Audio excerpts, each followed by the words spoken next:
بسم اللہ الرحمن الرحیم۔ یہ دعا وہ پڑھے جو مغفرت کروانا چاہتے ہیں۔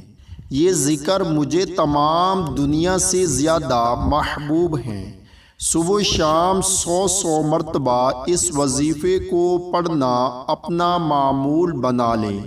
دنیا اور آخرت میں کامیابی ہی کامیابی ملے گی۔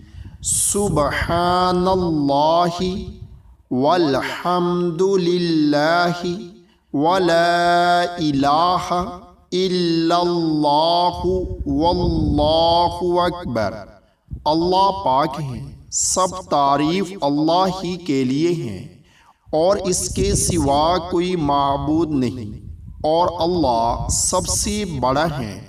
رسول اللہ صلی اللہ علیہ وآلہ وسلم نے ارشاد فرمایا، ہر دن صبح 2 فرشتے اترتے ہیں، ان میں سے ایک دعا کرتے ہوئے کہتا ہے، اے اللہ خرچ کرنے والے کو بہتر بدل عطا فرما، اور دوسرا التجا کرتا ہے، اے اللہ جو خرچ نہ کرے اس کا مال تلف فرما دے۔